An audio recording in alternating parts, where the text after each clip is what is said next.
E aí, tudo bem? O que você está admirando aí? Que eu tô tocando pianinho ou que eu tô com a camisa por cima da blusa? Tá frio aqui, hein? Mas vamos esquentar aqui agora porque vamos estudar a palavra de Deus. Estudar aqui a lição da escola sabatina. Eu já estou com a minha lição e a minha Bíblia aqui em mãos. E hoje é domingo, dia 15. E o estudo da lição tem o título de Daniel 2 e a interpretação historicista. O que seria uma interpretação historicista? Vou explicar para vocês o que é uma interpretação historicista. Existem algumas maneiras, alguns jeitos de interpretação da Bíblia, especialmente das profecias, e as mais comuns, que são 4, são preteristas, futuristas, idealistas e historicistas, certo? Cada maneira, cada estudo desses aqui, cada tipo de estudos desse aqui vai interpretar as profecias bíblicas de uma maneira diferente, né? Aqui diz assim, os preteristas, né? Preteristas que vêm de pretérito, do passado, creem que o livro do Apocalipse foi escrito para as 7 igrejas específicas do primeiro século da Ásia Menor. Né? Se referindo ao livro do Apocalipse, eles creem que esses livros foram, que o livro do Apocalipse foi escrito para aquelas igrejas que não têm relação com os povos de outros tempos. Tá? Os futuristas creem que o livro inteiro se concentra principalmente na segunda vinda e em outros eventos que ocorrerão bem no fim dos tempos. Ao contrário dos preteristas, os futuristas colocam os eventos do livro lá para frente, depois da volta de Cristo e tal, né? Os idealistas acreditam que o propósito do Apocalipse, ou das outras profecias também, né, é prover em símbolos princípios amplos para a vida cotidiana e a sociedade. Em outras palavras, qualquer leitor pode se beneficiar do livro. Veja, é como se fosse assim, os símbolos que existem nas profecias podem servir para qualquer momento, você pode tirar lições ali de qualquer evento que aconteceu, para que você possa fazer a sua interpretação, digamos assim, né? E os historicistas? Os historicistas creem que o Apocalipse, ou as outras profecias também, como vai ser no caso de hoje do livro de Daniel, fala de todo o percurso da história cristã, desde os dias de João até a segunda vinda. Esta abordagem é a que mais leva a sério todas as evidências do livro. No primeiro versículo de Apocalipse, no caso, o próprio João sugere que o historicismo é a forma correta de interpretar a sua obra, ao fazer alusão a Daniel, capítulo 2, verso 28 e verso 45. Bom, então, fazendo o resumo, os preteristas acham que está tudo no passado, tudo que escreveu foi para lá, para aquela época. Tá? Os futuristas creem que é bem para frente, que não tem muito a ver com o nosso tempo, né?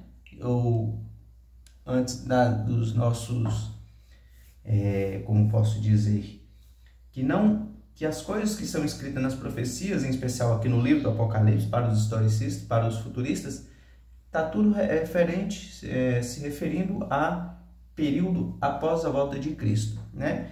Os idealistas podem tirar mensagens de qualquer parte, não tem essa coisa de futuro, passado, né?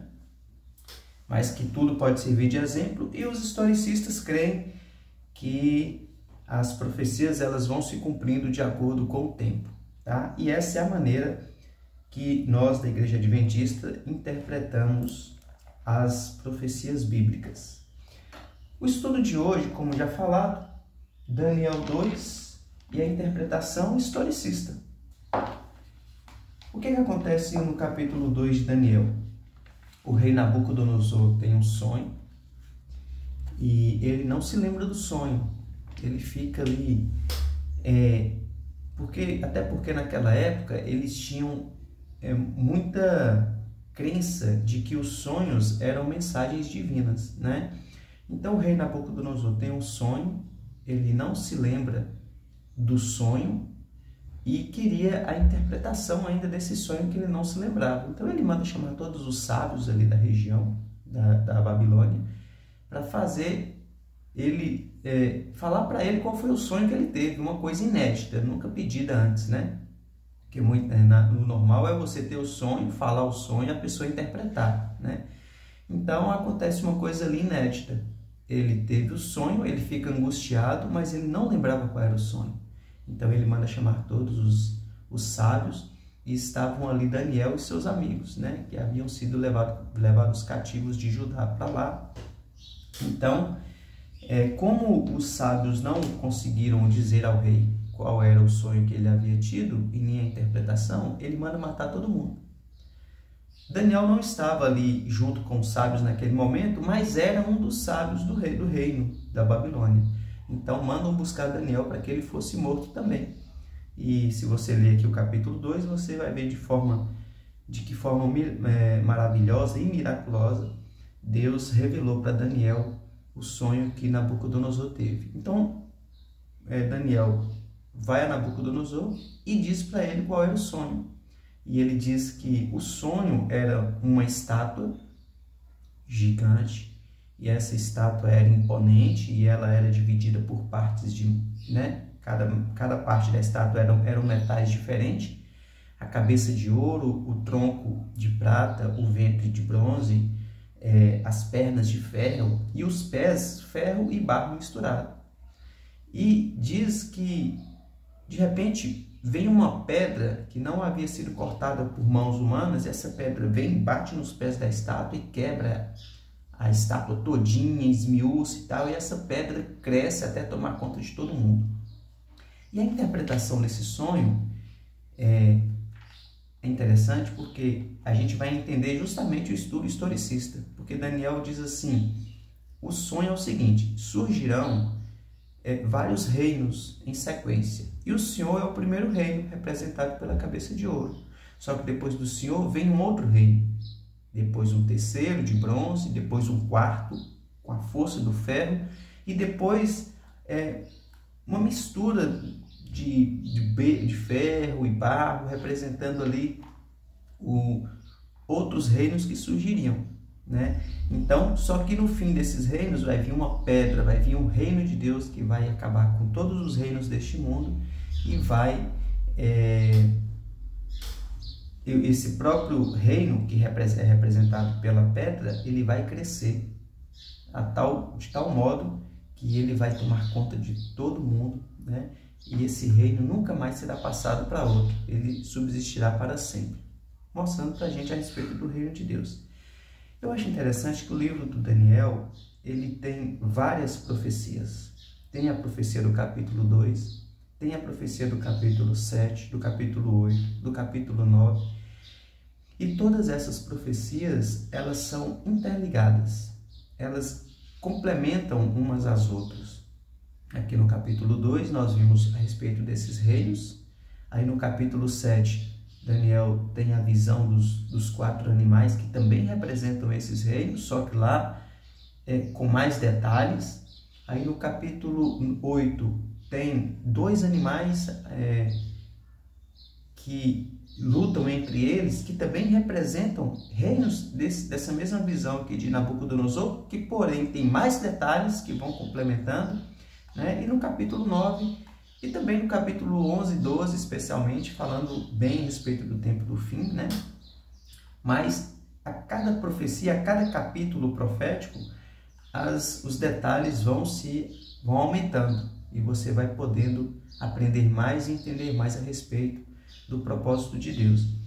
Então veja bem, talvez o que tem aquele entendimento preterista, se referindo ao passado, ele vai falar assim: não, mas esse sonho da estátua, quando fala que Nabucodonosor era a cabeça de ouro, talvez o ventre, o tronco não se representa, não ia representar um reino bem à frente, muito à frente, mas alguma coisa lá pertinho de Nabucodonosor mesmo, coisas que aconteceram lá, né? Então a importância de estudarmos da maneira correta é que você vai ligando uma profecia à outra, vai ligando uma a outra, e você vai tendo a melhor compreensão. E essas profecias é interessante porque a Bíblia vai nos mostrar que, após o estudo de todas elas, que a cabeça de ouro era Nabucodonosor, ou a Babilônia, que o tronco eram os medos e os persas, que se uniram para vencer a Babilônia, que o ventre era a Grécia, que derrotou os medos e os persas, que as pernas era Roma, que derrotou a Grécia, e os pés misturados com barro era ali o surgimento da Europa, a divisão. E a Bíblia fala, inclusive, que depois de dividido, nunca mais se uniriam. Inclusive, fala assim que tentariam se unir por meios de casamento, e a lição vem até trazendo aqui exemplos de casamentos que houveram para tentar reunificar ali aquelas nações, né? E que nunca deram certo. E aqui no comentário final da lição diz: todas as profecias de Daniel seguem um fundamento estabelecido no capítulo 2. O restante das profecias do livro, assim como Daniel 2, apresenta a sequência de um império mundial após o outro, até que Deus estabeleça seu reino eterno. Em outras palavras, as profecias se cumprem ao longo da história em uma sequência ininterrupta de impérios, começando na época do profeta e terminando no futuro, com o reino eterno de Deus. Essa é a interpretação historicista. E da mesma forma, da interpretação desse livro aqui de Daniel, é também a interpretação do livro do Apocalipse, de maneira historicista. Então, você estuda a profecia e, como o próprio Cristo disse, né? Ele diz assim: olha, eu falo para vocês hoje, antes que aconteça, para que depois que acontecer, vocês entendam que eu disse a verdade, né? Então, assim, quando você estuda uma coisa que já aconteceu, sem ficar fazendo especulação, porque você diz assim: vamos ler aqui a profecia, ver o que Deus vai falar para nós para daqui tantos anos e tal. Não. É melhor você ver o que Deus já cumpriu. Aí você fala assim: não, mas de fato, porque o livro de Daniel foi escrito quase 600 anos antes de Cristo. E aí você fala assim: bom, de fato existiu a Babilônia. E de fato a Babilônia foi derrotada pelos medos e os persas. E Daniel ainda esteve durante o reinado dos medo-persas. Mas depois os medo-persas foi destruído pela Grécia, foi derrotada pela Grécia. Daniel já nem era mais vivo nesse período, mas ele falou da Grécia. Então a história se cumpre, você estuda como a profecia havia relatado, e você percebe como Deus tem o controle de todas as coisas, né? E assim, tanto no livro de Daniel e também no livro do Apocalipse, a maneira correta de estudar essas profecias é da maneira historicista, tá bom? Então, o estudo de Daniel hoje, o estudo da Bíblia hoje foi esse, e amanhã nós vamos dar sequência ainda a um tema aqui do livro de Daniel, que vai ser em relação à fidelidade. Deixa eu ver se é isso mesmo. Adorando a imagem, que vai ter uma referência que é o capítulo 3 do livro de Daniel, e como aqueles amigos de Daniel se negaram a adorar a imagem que o rei Nabucodonosor havia feito, certo? Então é isso, bom dia para você, bons estudos, se apegue a aprender mais de Deus e a entregar mais a vida nas mãos dele, né? Vamos orar? Santo Deus e Pai, te agradecemos, Senhor Deus, por tua bondade e por tua misericórdia. Te agradecemos por mais um dia de vida na tua santa presença.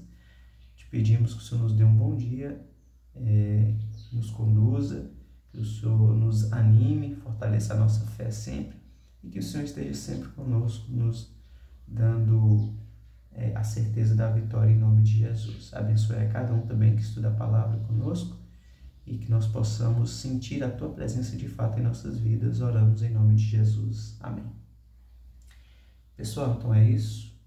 Bom dia para você. Fique com Deus e até o nosso próximo estudo. Tchau.